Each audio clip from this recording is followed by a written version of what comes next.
सावन का महीना चल रहा था। श्यामपुर गांव के आसमान में काले बादल छाए हुए थे और पिछले 3 दिनों से रुक रुक कर तेज बारिश हो रही थी।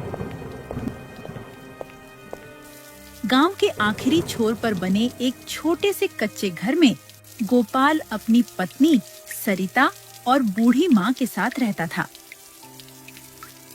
गोपाल गरीब किसान था।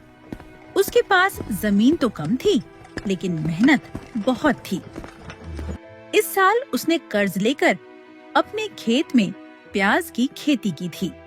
फसल बहुत अच्छी हुई थी, लेकिन इस साल बहुत से किसानों ने प्याज की खेती करी थी, जिस कारण मंडी में प्याज का भाव अचानक गिर गया था। गोपाल प्याज सस्ते में बेचने के बजाय घर वापस ले आया था। अब वही प्याज घर के पीछे बने कच्चे गोदाम में रखी थी और बारिश का पानी धीरे धीरे अंदर घुसने लगा था। घर की छत से भी पानी टपक रहा था।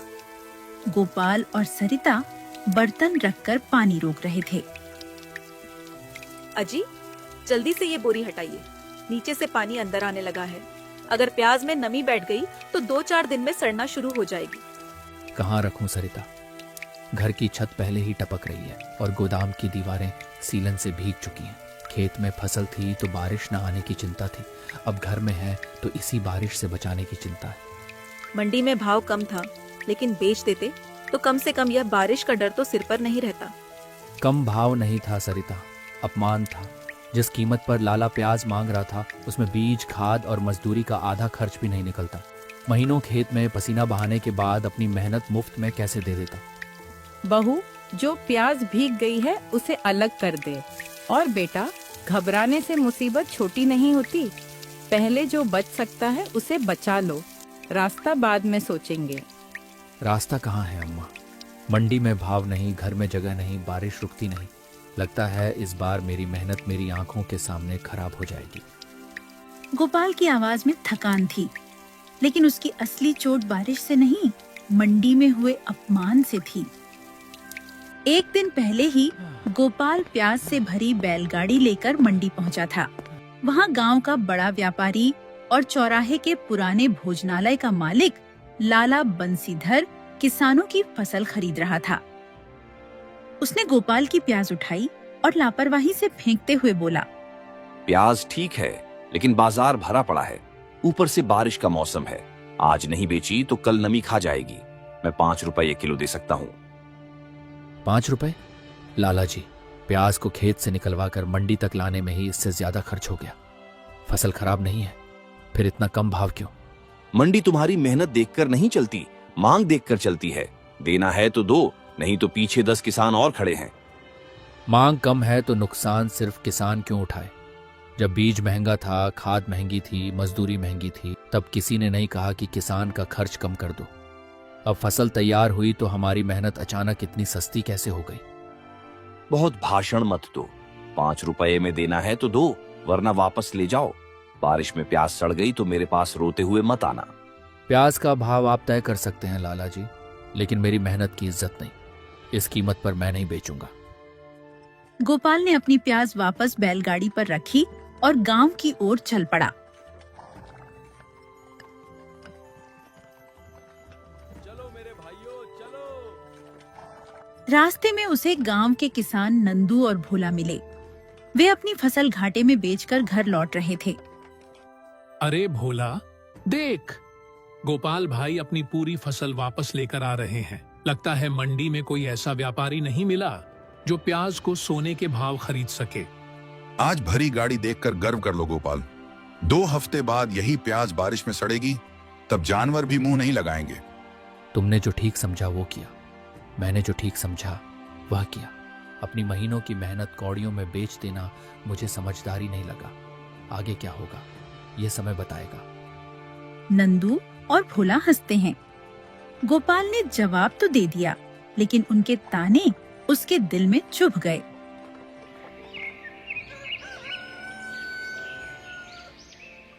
अगली सुबह बारिश थोड़ी धीमी हुई। गोपाल आंगन में बैठा नरम पड़ चुके प्याज अलग कर रहा था। सरिता चूल्हे पर पतली दाल गर्म कर रही थी। शायद लाला सही कह रहा था। प्याज वापस लाकर मैंने गलती कर दी। अब न प्याज बचेगी न अगली फसल के पैसे। कम भाव में बेच देना आसान था, लेकिन सही नहीं था। गलती अब होगी अगर हम बैठे बैठे प्याज खराब होते देखते रहें। बेटा, तुम्हें याद नहीं होगा, जब तुम छोटे थे तुम्हारे पिता सावन के मेले में प्याज के पराठे बेचते थे। खेत में प्याज ज्यादा हो जाती तो वे उसे मंडी में सस्ते में नहीं फेंकते थे, मसाले में भूनकर पराठे बनाते और लोग बारिश में लाइन लगाकर खाते थे। क्या अम्मा, बाबूजी पराठे बेचते थे? हाँ बेटा, उसी कमाई से इस घर की पहली पक्की दीवार बनी थी। मंडी वाला प्याज को बोरे में पड़ा कच्चा माल समझ रहा है। वही प्याज जब मेहनत और हुनर से पराठे में भरेगा तो उसका भाव व्यापारी नहीं, तुम खुद तय करोगे। अजी, बारिश का मौसम है, हमारा प्याज पराठा खूब चाव से खरीदेंगे लोग। और अम्मा ने मुझे भी वह भरावन बनानी सिखाई थी। प्याज को सीधे आटे में नहीं भरना होता, पहले उसे सौंफ, धनिया, अजवाइन और हींग के साथ धीमी आंच पर भूनना पड़ता है, तभी पराठा करारा बनता है। बात तो अच्छी है भाग्यवान, लेकिन आटा, घी, मसाले, तवा, तिरपाल, सबके लिए पैसे चाहिए। हमारे पास प्याज के अलावा कुछ नहीं। सरिता कुछ देर चुप रही, फिर भीतर गई और संदूक से कपड़े में बंधी अपनी चांदी की पायल निकाल लाई। हमारे पास ये है जी। नहीं नहीं सरिता, तुम्हारी ये पायल गिरवी रखकर मैं ठेला हरगिज नहीं लगाऊंगा। ये तुम्हारी माँ की आखिरी निशानी है। पायल से पहले चूल्हा जरूरी है जी। हम इसे बेच नहीं रहे, बस गिरवी रख रहे हैं। मेहनत रंग लाई तो ये पहली कमाई से वापस आ जाएगी। बहू सही कह रही है। त्याग वह नहीं जो किसी से छीना जाए, त्याग वह है जो परिवार को खड़ा करने के लिए अपनी इच्छा से दिया जाए। अच्छा ठीक है, लेकिन मेरी कमाई का पहला काम यह पायल वापस लाना होगा।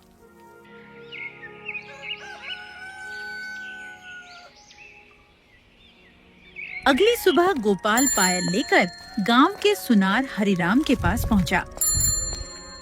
हरिराम उस पायल को अच्छे से निहार कर कहता है, चांदी असली है लेकिन डिजाइन पुराना है, इसके मैं तुम्हें 700 रुपए दे सकता हूँ। हरिराम जी, इसे बेचने नहीं आया हूँ, गिरवी रख रहा हूँ। जितना सही मूल्य बनता है उतना दीजिए। मेरी मजबूरी देखकर भाव मत गिराइए। दुकान में भाव भावना से नहीं लगता गोपाल। मैं भी भावना के पैसे नहीं मांग रहा, बस इतना कह रहा हूँ कि गरीब आदमी को जरूरत हो जाए तो उसकी चीज आधी कीमत की नहीं हो जाती। हरिराम ने पायल दोबारा तौली और 1200 रुपए दे दिए। गोपाल ने उन पैसों से आटा, साफ घी, मसाले, पुराना बड़ा तवा और मोटी तिरपाल खरीदी। घर आकर उसने पुरानी लकड़ियों और पहियों से छोटा ठेला तैयार किया। घर में सरिता और अम्मा भरावन बना रही थीं। बहू, प्याज तेज आग पर मत भूनना, बाहर जल जाएगी और अंदर पानी रह जाएगा।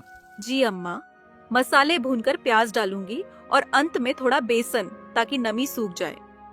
सरिता ने मसाले के अच्छे पैकेट पर पहचान के लिए लाल धागा बांध दिया।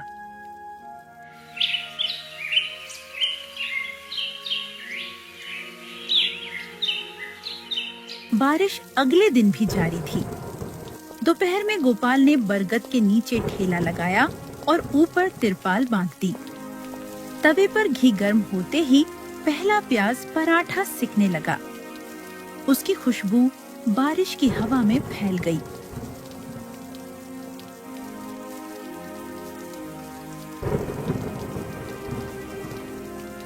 एक घंटा बीत गया पर कोई ग्राहक नहीं आया। लगता है गांव वालों को हमारे पराठों से ज्यादा घर की सूखी रोटी पसंद है। गोपाल ये बोल ही रहा था कि तभी पास की सड़क पर एक छोटी बस कीचड़ में रुक गई। उसमें से बस चालक, एक बुजुर्ग यात्री और एक मजदूर ठेले के पास आए। भाई, दूर तक घी और प्याज की खुशबू आ रही है, क्या बना रहे हो? गर्मा गर्म प्याज पराठा है काका, साथ में दही, हरी चटनी और अचार है। आज पहला ही दिन है। अरे वाह, इस बारिश में गर्मा गर्म प्याज पराठा, वाह वाह, मजा ही आ जाएगा दही के साथ खाने में। एक पराठा मेरे लिए भी लगा दो। कितने का है वैसे? और हाँ, प्याज भरपूर रखना, बस नाम का प्याज पराठा ना हो। 10 रुपए का है साहब जी, भरावन कम निकली तो पैसे मत देना। गोपाल ने पराठा दही और चटनी के साथ दिया। बुजुर्ग ने पराठा तोड़ा तो अंदर से भाप और प्याज की खुशबू उठी। अरे वाह, बाहर करारा, अंदर प्याज नरम, मसाला भी सही है। बारिश में ऐसा पराठा थकान मिटा देता है। दाम भी सही है, भरावन भी पूरी। ऐसा स्वादिष्ट पराठा मैंने जिंदगी में नहीं खाया। मेरी बस रोज इसी रास्ते से गुजरती है। स्वाद सफाई ऐसी रही तो रोज 5 मिनट यहीं रोकूंगा। बस के बाकी यात्री भी पराठे लेने लगे। शाम तक लगभग सारा सामान बिक गया। कमाई भले कम थी, पर अगले दिन की उम्मीद मिल गई।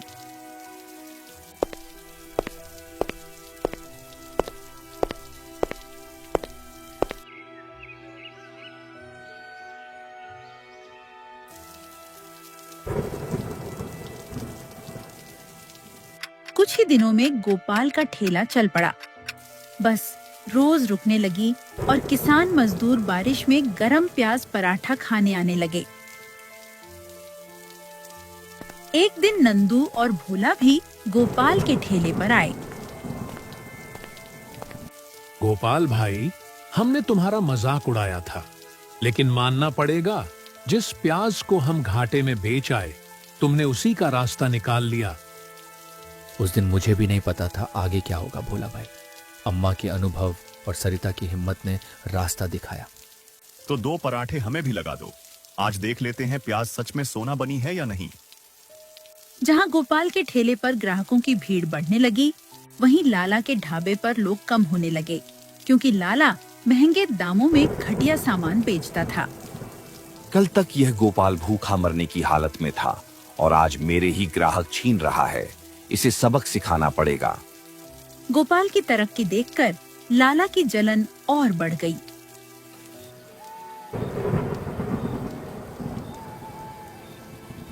एक रात जब गोपाल और उसका परिवार सो गया, तो लाला का नौकर हरिया चुपके से उसकी रसोई में घुसा और मसाले का पैकेट बदलकर चला गया।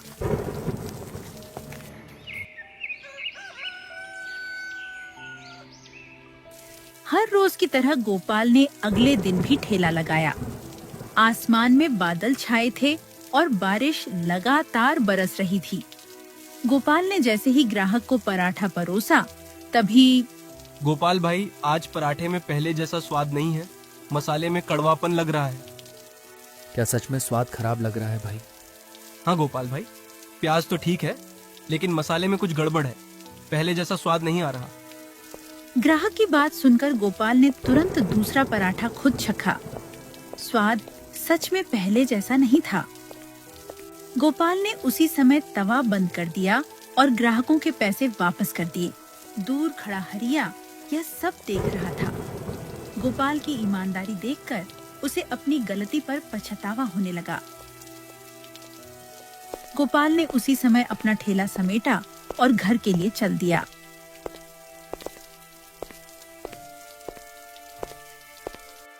क्या हुआ जी? आज आप इतना जल्दी कैसे घर आ गए? गोपाल सारी बात अपनी पत्नी को बताता है। गोपाल और सरिता ने जब मसाले के पैकेट जांचे, तो अच्छे मसाले पर बंधा लाल धागा गायब था और नए पैकेट पर नीला धागा और 27 भी लिखा था। नहीं जी, ये हमारा पैकेट नहीं है। हमारे मसाले पर तो मैंने लाल धागा बांधा था। मतलब किसी ने रसोई में मसाला बदला है, लेकिन किसने? बिना सबूत हम किसी का नाम भी नहीं ले सकते।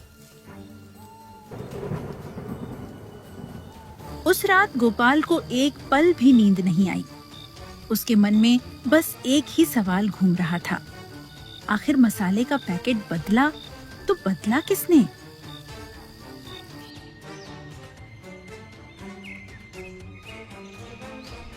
धीरे धीरे गांव में बात फैल गई कि गोपाल के पराठों का स्वाद बदल गया है और वह खराब मसाला इस्तेमाल करने लगा है। इसी वजह से उसके कई पुराने ग्राहक कम होने लगे। हे भगवान, ये क्या हो गया? इतने दिनों का भरोसा टूटने लगा। नहीं, मसाला किसने बदला है, मैं पता लगा कर रहूंगा। एक सुबह गोपाल ठेला लगाने की तैयारी कर रहा था। तभी हरिया उसके घर आया। उसकी आंखें झुकी हुई थीं और चेहरे पर पछतावा साफ दिख रहा था। गोपाल भाई, मुझे माफ कर दो। मसाला मैंने ही बदला था, लेकिन अपनी मर्जी से नहीं, लाला जी के कहने पर। अच्छा हरिया भाई, अगर तुम सच बोल रहे हो तो यह बात तुमको सबके सामने सरपंच जी को बतानी होगी। गोपाल हरिया को लेकर सरपंच के पास गया। सरपंच ने लाला को बुलवाया और हरिया से सबके सामने सच कहलवाया। लाला जी ने ही मुझसे मसाला बदलवाया था। गोपाल भाई का लाल धागे वाला पैकेट मैंने उनके गोदाम में रखा था। देखो बंशीधर, अगर तुमने सच में ऐसा किया है तो तुम्हें इसकी सजा जरूर मिलेगी। नहीं नहीं सरपंच जी, हरिया साफ झूठ बोल रहा है। मैं भला ऐसा क्यों करूंगा? देख बंशीधर, अगर हरिया झूठ बोल रहा है तो सच का पता अभी चल जाएगा। सरपंच हरिया और गोपाल को साथ लेकर लाला के गोदाम पहुंचा। वहां जांच करने पर सच में लाल धागा बंधा मसाले का पैकेट मिल गया। देख लाला, मुकाबला करना ठीक है, पर किसी की रोजी और भरोसे से खेलना गलत है। गोपाल का नुकसान तुम्हें भरना होगा। मुझसे बहुत बड़ी भूल हो गई सरपंच जी। गोपाल की तरक्की देखकर मुझे जलन हो गई थी, इसलिए मैंने गलत रास्ता चुन लिया। मुझे माफ कर दीजिए। बंशीधर, माफी बाद में मांगना, पहले गोपाल का पूरा नुकसान भरना होगा। और याद रखना, अगर आगे कभी ऐसी हरकत दोबारा की तो तुम पर बड़ा जुर्माना लगेगा और तुम्हारा ढाबा भी बंद करवा दिया जाएगा।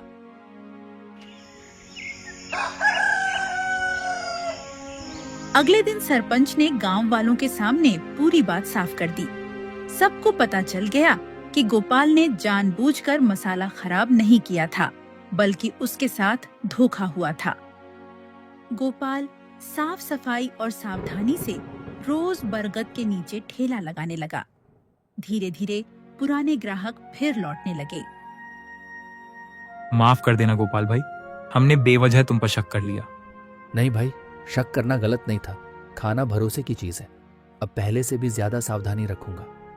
कुछ ही दिनों में गोपाल की कमाई फिर संभल गई। सबसे पहले वह सरिता की गिरवी रखी पायल वापस छुड़ा लाया। ये लो भाग्यवान, तुम्हारी पायल। उस दिन इसी पायल ने हमें सहारा दिया था और आज हमारी मेहनत ने इसे वापस घर ला दिया। पायल तो लौट आई, लेकिन इस मुसीबत ने सिखा दिया, साफ नीयत के साथ सावधानी भी जरूरी है। बेटा, आज समझ आ गया कि घर गहनों से नहीं, एक दूसरे के साथ से चलता है। तुम दोनों ने मुश्किल समय में हिम्मत नहीं छोड़ी, यही सबसे बड़ी बात है। गोपाल ने अपने ठेले पर नया बोर्ड लगवाया, सरिता गर्मा गर्म प्याज पराठा।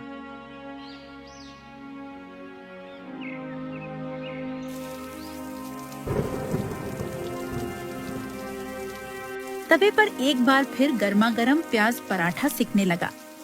बारिश की ठंडी हवा में घी, मसाले और भुनी प्याज की खुशबू पूरे चौराहे पर फैल गई।